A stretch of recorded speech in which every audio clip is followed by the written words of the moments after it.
Good morning, simulation farmers, my sweet angel babies, my divine conscious creators. Welcome back to another episode of To Be Real. I'm your host, Charm. If this is your first time here, I don't know why I just sang my name like that. Anyways, I'm your host, Charm.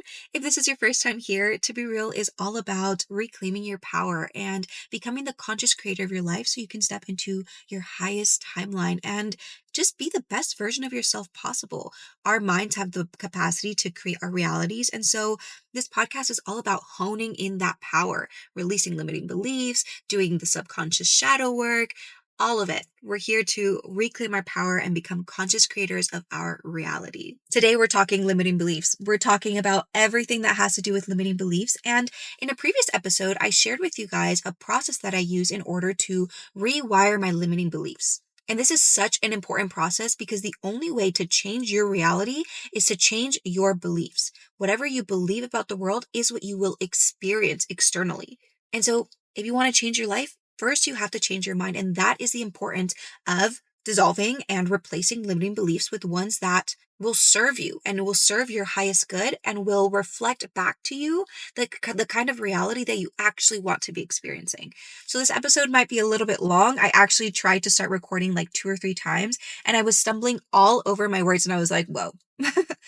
Let's take a step back. What is going on? And I realized that this episode feels so important to me. I was trying to control the process because I was like, I have to say this right. I need this to go a certain way so that it can be as helpful to you guys as it has been to me. And so I was, doing too much and I wasn't allowing the flow to just flow through me so I could share this with you guys. And so if I stumble through this episode, just know that inside I'm really trying to calm my conscious brain and allow my, spirit to flow through me. But there is that slight war within me because I just feel so passionate about this specific episode. And so bear with me. I will do my best to just allow myself to be a vessel instead of having my, conscious mind be critiquing everything that I'm doing. But yes, that being said, let's get right into the episode.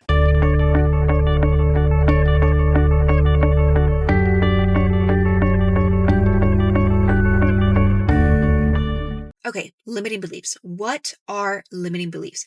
As the name implies, they are beliefs that limit your capacity to experience the reality that you would like to be experiencing. Your beliefs create your reality for a myriad of different reasons. One, whatever you believe you're going to experience in your external reality simply because your mind is the master of confirmation bias. Whatever you believe, your mind is going to make sure that that is what your experience is because it wants to create that state of homeostasis where your internal reality matches your external reality so you feel safe. Whenever you have your internal reality and your internal thoughts, feelings, and beliefs not matching your external reality, you have something that's called cognitive dissonance. You literally are not in alignment. You're not resonating with your external reality. And so that causes a clash. And so your mind does everything possible to make sure that whatever it is that you believe is what you are experiencing in your external reality to validate that belief, to say, yes, this belief is true. However, just because you believe something doesn't mean it's true. It just means that you've repeated it to yourself enough times that you began to believe it. Or something happened that really activated a strong emotion within you that caused you to believe that it is true. And that's where we get into how subconscious beliefs are created. They're created either through a repetition of some sort that causes you to begin to believe it, or something tied to a strong emotion, a memory, an experience tied to a very strong emotion. When people talk about processing limiting beliefs, they're more so talking about the limiting beliefs that you created as a child. And the reason is because when you were younger, between the ages of, I think, about 1 and 7 or 1 and 5, your mind is in a state of theta, which is basically a state of hypnosis. Why? Because this is your first time experiencing the world. So we come in with this programmable mind. It's blank, it's empty, and it's ready to be programmed. And so anything that you experience, you just absorb it as true. And when you're younger, you don't have the capacity to process different experiences with the level-headedness, the logic, the reasoning that you might have as an adult or that you would have as an adult. And so a lot of things happen that trigger us and we're so young and we don't have the capacity to regulate our emotions and process things. And so we just absorb whatever happens, whatever triggered us, and create some sort of limiting belief, typically about your sense of worthiness to experience something. experience love, experience abundance, experience safety. And it creates a limiting belief that you act out the rest of your life and that you experience the rest of your life until you change it. Because again, you're now programmed to believe this thing. And so if you have a programming that says, I am not safe, the program that your mind is going to run is look for experiences that make me feel not safe so I can prove to myself that this belief that I am not safe is true. That's what we talk about in terms of manifestation. You attract things that are in resonance, that are in alignment with the things that you believe. Your thoughts, feelings, and beliefs create a vibration. And just like a channel on the radio station, you can tune into different realities depending on what your beliefs are, depending on where your focus lies or where your attention is being funneled into and where your emotion is being fed into. That is what you attract in your external reality. And so say you believe in lack. Even if you are externally experiencing wealth, your inner reality will reflect to you that I don't have enough. I have what I need, but what if it goes away? What if I lose it? And so you're not experiencing the abundance with the same kind of joy and pleasure and excitement and gratitude that someone that has an abundance mindset is experiencing it with. And so when we talk about manifesting things, we're not really talking about manifesting the thing. We're talking about becoming the version of you that would experience what you think the thing will make you feel. You think that abundance is going to make you feel free and like you can have it all and just so happy and all your problems are going to disappear and, everything will be fine and your relationships will be healed. You have to first become that version of you that believes that they are worthy of having healthy relationships, that believes that they're worthy of, getting paid to exist, that believes that, they are people that can solve their problems and that, the universe is always working in alignment with them and working for them and not against them.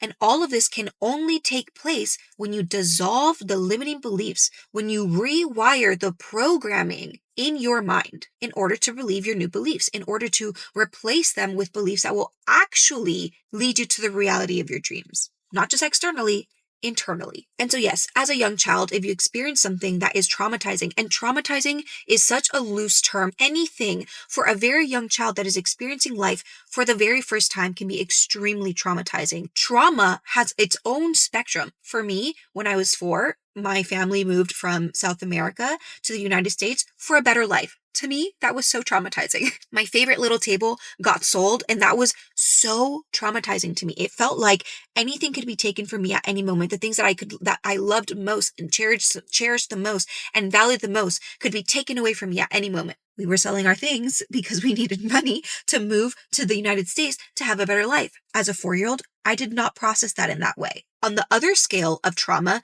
there is physical abuse, there's verbal abuse, there's, actual things that we would consider really large traumas, large scale traumas. But again, as a child, anything could be considered a trauma. And so it's not about the level of trauma, it's about the limiting beliefs that you created as a result of it. And you don't need the trauma to be super, super huge for you to experience a really large emotion about it. And the emotion is what feeds it. Your energy in motion feeds and activates this program or this belief. And so somebody that was physically abused, who does not believe in their safety, can also be experiencing the same belief as someone who, got left with their nanny for the first time and they were terrified and didn't feel safe. And so it's not necessarily about your external trauma. It's always about the internal belief that got created as a result of the experience, as a result of the emotions that the experience created, the strong emotions that the experience created. Both of them felt a strong level of fear and lack of safety. So yes, we've talked about what limiting beliefs are, how they're created. And while we talked about how they're created, we talked about being in a state of hypnosis, the theta brainwave. That is a slower brainwave that is right before the delta brainwave, which I think is the final brainwave, which is you being unconscious, like you literally being asleep. And so there are different ways to reach the theta state, that brainwave of being in a state of hypnosis. You can literally be hypnotized. And so hypnosis is a way to access your subconscious and, allow your limiting beliefs to arise and, to reprogram yourself. There's entering a state of meditation, which again slows down your brain waves and allows you to enter into a meditative state where you again have access to your subconscious. And then there is writing and journaling. And you're like, what? Writing and journaling? Yeah, writing and journaling is not just like this cutesy little thing that you do and you're like, dear journal. No, it's literally scientifically proved and backed to be able to reach your subconscious mind and allow you to rewire your limiting beliefs. And so that is what we're going to be talking about today. Okay, so this process is an 8-step process, and that sounds like a lot, but I promise you it's one fluid process. Don't be alarmed. Truly, it could probably be summarized in 3 steps, but I wanted to be really thorough about every single step, why you're doing every single step, and just breaking it down so that it's easier to understand if this is your first time using it. But the entire framework is this journal prompt. I am choosing to feel X emotion about X situation because I believe it serves me in this way. And then you allow your subconscious to fill in the blank. Easy peasy. First, the process starts with venting. You have to vent about everything that is going on right now that you want to process. What the situation is, who is involved, what it makes you feel, what beliefs you have around it. You have to let it all out. And this is for 2 reasons. One, you want to let it out. You want to know exactly what you're working with because you can't just go in there and use your logical mind to process your subconscious beliefs. You have to activate the emotion. And so in order to activate the emotion, you have to kind of go into it. You have to let it out and, allow the dirty water, all the muck to come out first. And a lot of people are so scared to do this. One, because they feel like if they go into the problem, they'll never come out. They will be consumed by their emotion. And 2, there's that fear that, if you talk about it or if you really get into it, then you're going to produce more of it because the law of attraction tells you that, if you're thinking about this and you're resonating with this, then you'll attract this. But we're not doing this just to vent and to wallow. We're doing this for a purpose. This is just the beginning of the process, but there is an end goal, and the end goal is to release and to replace and to heal and reintegrate. So don't be alarmed. Don't be afraid. Your emotions can do nothing to you besides make you feel a certain emotion. And something that I learned is that your emotions are physical sensations. They're actually chemical reactions that produce physical sensations in your body, and that they typically actually only last about 5 to 7 seconds.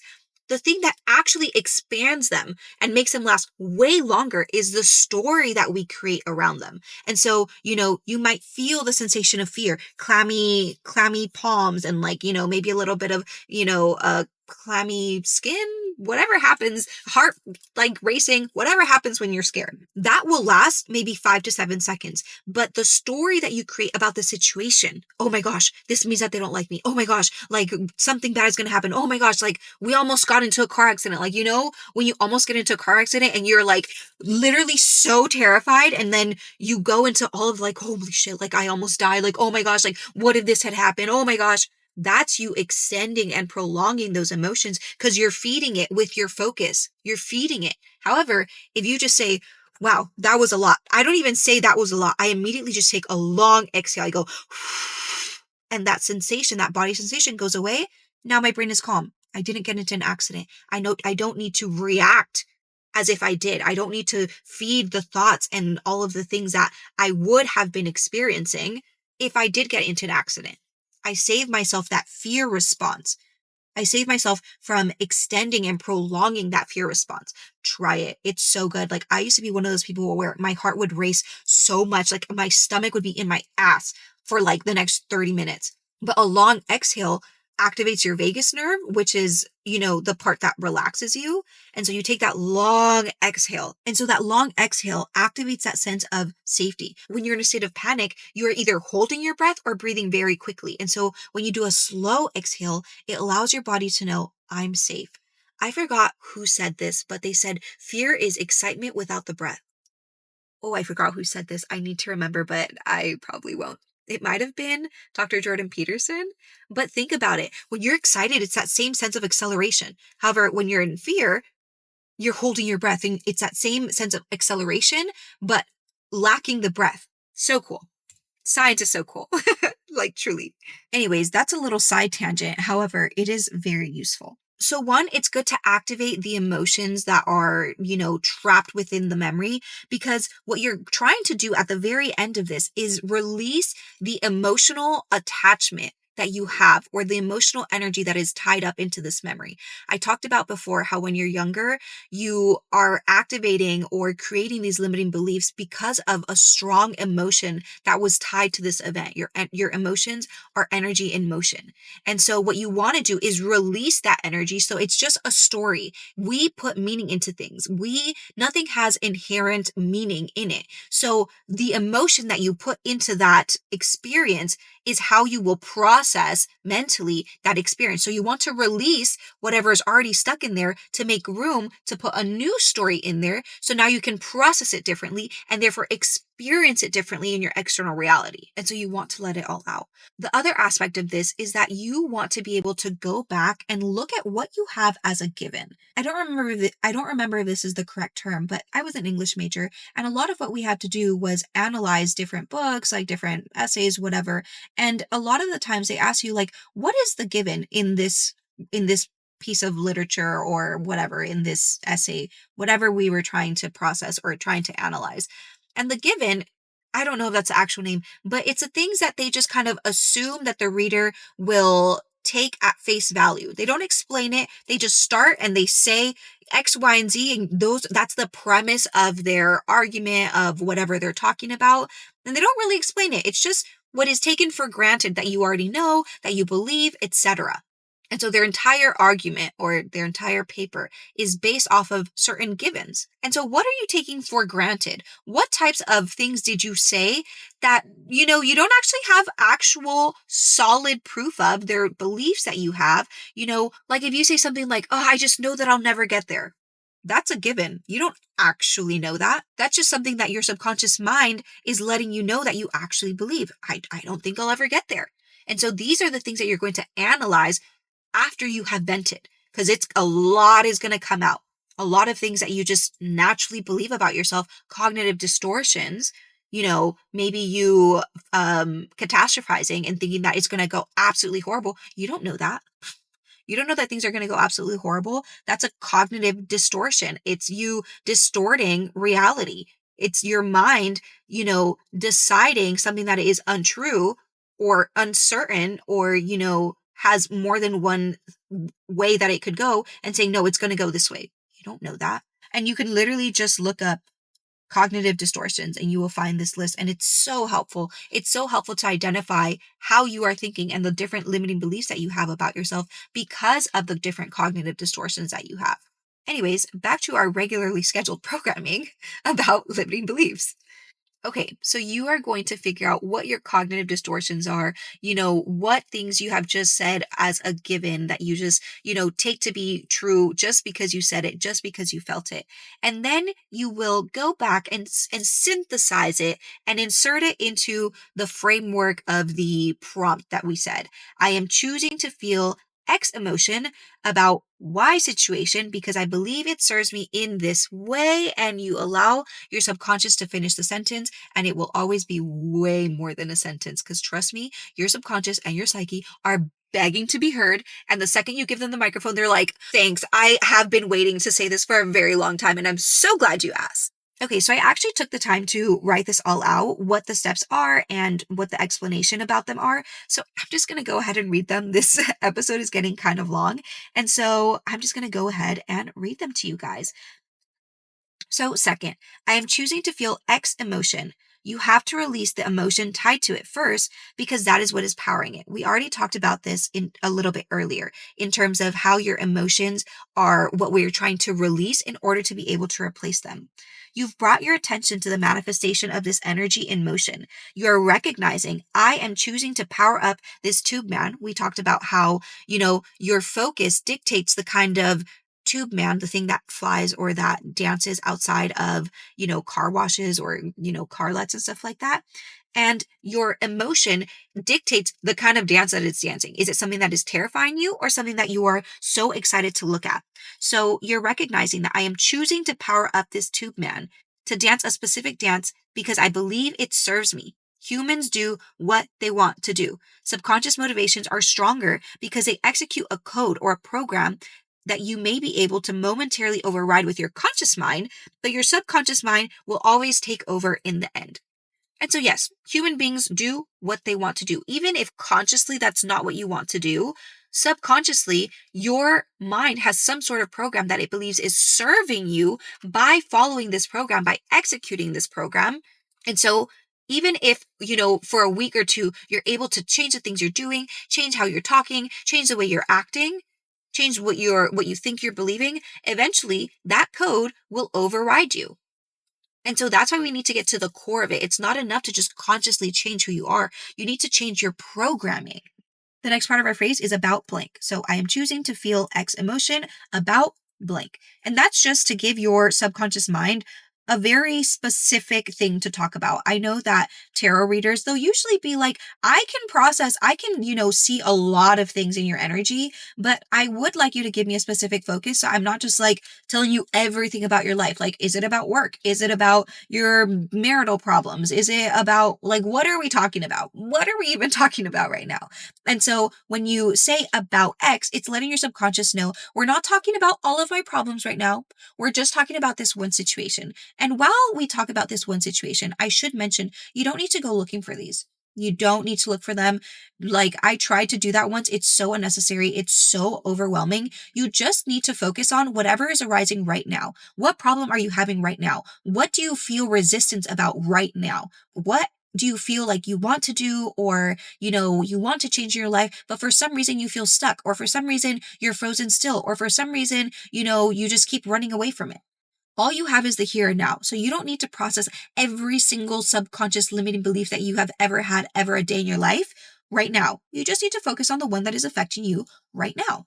Next, you're going to move into because I believe it serves me, and allow your subconscious mind to speak. And so I am choosing to feel X emotion about Y situation because I believe it serves me in this way, and you allow your subconscious mind to speak. While you're allowing your subconscious mind to speak, no judgment, just presence, just attention, openness. You will have the time to talk later. Yes, you're trying to get something done and your subconscious mind is quote unquote sabotaging your efforts. Now is not your turn. The talking stick has now gone to your subconscious mind. You will get the talking stick back later. And so just let your subconscious speak. You will get your turn to speak later. Next, you're going to validate anything that your subconscious says. And I promise you, this will not be hard to do, because once you understand that your subconscious mind is doing this in order to protect you, whatever they say is going to feel so incredibly valid, because their intention and their goal is to protect you. So the things that they say that is leading them to the process to protect you, your quote unquote sabotage, is going to make a lot of sense. Validate it. The worst thing is somebody that, you vent to, and then they immediately are like, well, this is how you can fix it. Instead of being like, oh, wow, like that actually really sucks. Like, I'm so sorry you're going through that. Like, here's an idea of how you can fix it. No one is ready to listen until they feel heard. That is not something that I made up. That is something that I heard somewhere, but it's so true. No one is ready to listen to your advice until they feel like you've heard them, like really heard them and listened to them. That's why we're not judging. We're just listening. And then we're validating. Then the talking stick goes back to you, and you can give your subconscious mind a different perspective. You vented, you allowed your subconscious mind to tell you exactly why it's causing you to think, feel, act in the way that it's causing you to think, feel, act. You validated that. And now you give it a different perspective. You explain why the law of attraction is causing you to have the opposite experience. Imbue it with that knowledge and express what you would like to feel or think or experience instead. For me, I want to podcast as a career. And for a really long time, I had a lot of fear around speaking and around being seen. And a lot of it had to do with a fear of being judged. And my subconscious mind was like, yeah, I'm preventing you from recording because basically I'm scared for other people to judge you and for other people to not like you. And I was like, okay, totally valid. However, giving me that fear is preventing me from experiencing the reality that I want to experience. It's making me get like 5 views. Like, I'm creating a reality that I don't actually want to be experiencing. And I do feel ready to be seen. I do feel like what I have to say is valid and really helpful. And so what I actually want to be experiencing is joy about people seeing my content. I want to feel ready to post. I want to feel excited to get in front of the camera and talk.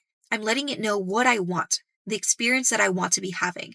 I tell it how I want to feel. I want to be excited. I want to feel, just so like overwhelmed with gratitude when people watch me instead of a bunch of fear. You let it know what you would like to change about the way you are thinking, feeling, and the things that you want to experience once you change your limiting belief. Then you're going to give it new affirmations. You've already explained, the change that you want to experience. And so you're going to give it some new affirmations. I am loved. I am worthy. Use the I am statement. We've talked about this before. I have a whole episode about viewing yourself through the lens of the I am and you being the I am. And so you're going to create new affirmations that have to do with whatever you told your subconscious mind that you want to experience next. And then finally, our 8th step, be intentional about going back to your new set of affirmations, the new programming that you desire for the next 5 hours. Do it as much as you can, because turns out that this process, which is actually something very similar to memory reconsolidation, if not exactly memory reconsolidation. I didn't know about this while I was doing it, but when I talked to who I hope will one day be my, professor in my master's program, when I explained to him like what the most life-changing thing has been for me, he was like, oh, that's memory reconsolidation. And I was like, oh, great. And he told me about this. He was like, and the crazy part is that once you have access to your subconscious, once you have reached your subconscious, which we have using this process, you have a 5-hour span, which you can go back in and reinforce and deepen your new neural pathways, the grooves in your brain that deepen when you learn something new, when you change your way of thinking. You have 5 hours to deepen that groove by, X quantity so that you basically integrate this more quickly into your brain. You're going to keep doing this. You're going to keep going back to this. You're going to keep doing your affirmations because repetition is, in Spanish, we say, la repetición es la madre de saber. So repetition is the mother of knowing, or the mother of believing. We talked about how you can learn to believe something just by repeating it often enough and inserting some sort of emotion into it, a strong emotion to put that energy into motion, to put that belief into motion. And so be intentional about going back. You are given this gift of a 5-hour span, a window of a 5-hour span, in order to deepen your neural pathways, to strengthen the neural pathways that are tied to this new belief, that are tied to the new, thought process that you're going to have. As soon as you give your mind a different perspective, it can now change its perspective. It now has had its awareness expanded. You know how sometimes you have tunnel vision on something and then somebody says something else and now you're like, oh my gosh, like I literally never thought about it that way.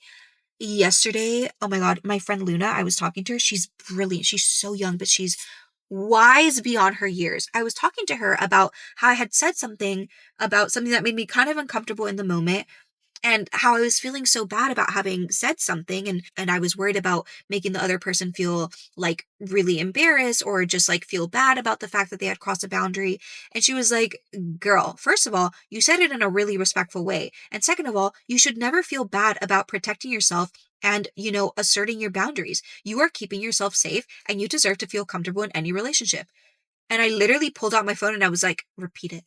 Repeat it. I need to listen to this as my new affirmation forever. You deserve to feel safe in any relationship. And so expressing your boundaries in a very loving and kind way is not something that you should feel bad about. It's something that you should actually embrace and do as often as you can. So shout out to Miss Luna. You're the best. So again, the framework is I am choosing to feel X emotion about Y situation because I believe it serves me in this way. Dr. Joe Dispenza always talks about how when people know why something works, it helps it work even better. He talks about the placebo effect and stuff like that. And the placebo effect is basically the fact that your mind, just by believing that it is experiencing something, can create the same experience even without experiencing the thing. Usually the example is being given a sugar pill. So there's some sort of experiment where they're testing, some sort of medicine, and half of the people get the real medicine, half of the people get some sort of,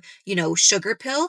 And they measure to see the effectiveness of the actual medicine by comparing it to the people that had, that were given a sugar pill. to see how much of the placebo effect is actually taking place and how many people or what percentage of people actually improved because of the medication. A very high percentage of the people that receive the sugar pill actually still experience healing of some sort and experience the benefits of taking the actual medicine, even though they were given a sugar pill.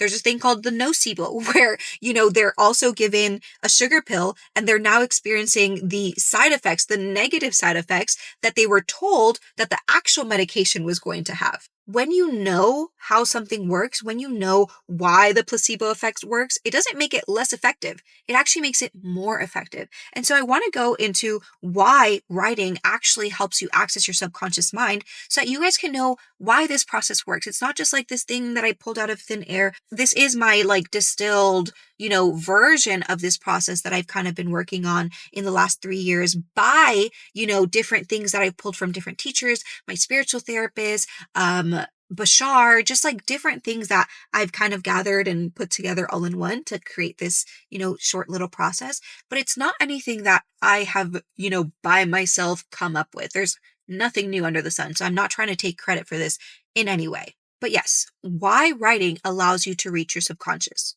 So first, it connects your brain regions. It connects your limbic system to your prefrontal cortex. When people talk about turning 27 or 28 and their frontal lobe developing, that's because your frontal lobe is the decision-making part of your brain. And your prefrontal cortex is within your frontal lobe. It's the smallest part. It's a smaller part within your frontal lobe. It's kind of right here behind your forehead. But this is the logic processing part of your brain. And so your prefrontal cortex, it's in charge of reasoning. It's in charge of goal making. So it's the most advanced part of the human brain. And so your prefrontal cortex processes logic, and then your limbic system processes emotion. And so first, it connects the two. It connects these two regions of the brain. Next, writing about your feelings and emotions allows you to process your emotions. So you also have your hippocampus and you also have your amygdala.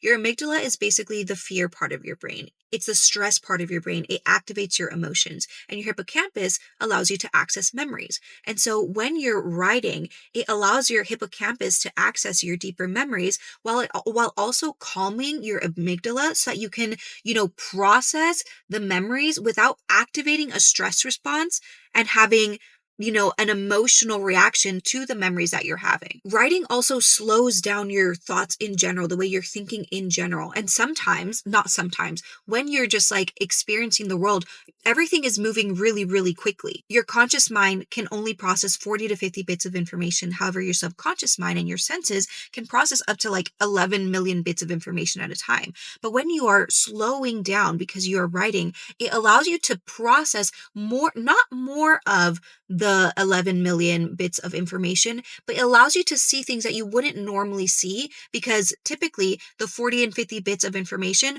are already tuned to seeing and perceiving very specific things. But when you're slowing down by writing, it allows you to notice different things within the 11 million bits of information. And that's why you have different breakthroughs when you're writing. It's because your brain, your conscious brain was able to slow down a bit because, it takes more time to write. And this works a lot better when you are writing by hand because, again, it makes you take your time while writing. There's the spaces between writing and all that stuff. But it allows you to notice different parts of your coding that you might not normally be attuned to. Next, it takes the things that are implicit, that are within your subconscious, explicit. They make them apparent to your conscious mind because your subconscious beliefs, they're more so sensations and concepts that you act out. You're not fully aware of, the thought process behind it. They're just kind of acted out and they come up and arise on their own when they're triggered. However, when you're writing, you're processing these sensations and turning them into words and you become conscious of them.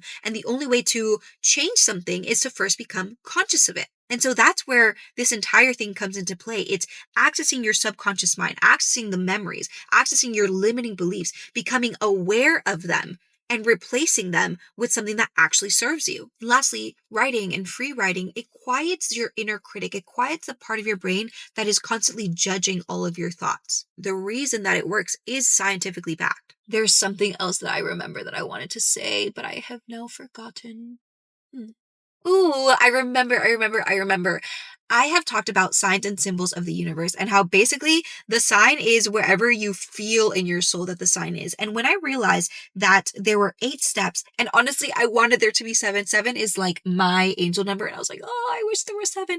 But I knew that that last step of being intentional about going back was the final step. And I was like, oh, fine, fine, there's 8 steps. But as soon as I wrote that eighth one, I was like, no, that is meaningful. Like there's a reason why there's 8 steps. And so I asked ChatGPT and I was like, hey girl, like I wrote this and it has 8 steps and it just feels like there's a meaning behind it. Like, can you help me tie 8 to it?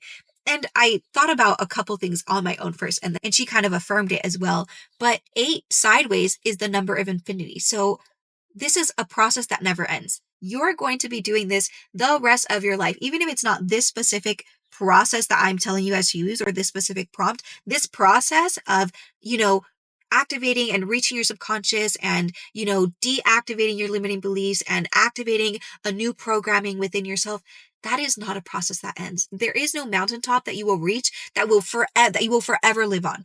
Hills and valleys, hills and valleys. It's the climb, like Miley Cyrus says. There's the mountain peak, and then there's the descension from the mountain, and then there's the valley, and then hills and valleys, hills and valleys. This process is eternal. And then the number 8 also has to do with grounding the spiritual into the material world. And so it's, bringing things from your conscious mind into your subconscious mind, or bringing or raising things out of your subconscious mind and bringing them into your conscious mind. Like, how cool is that?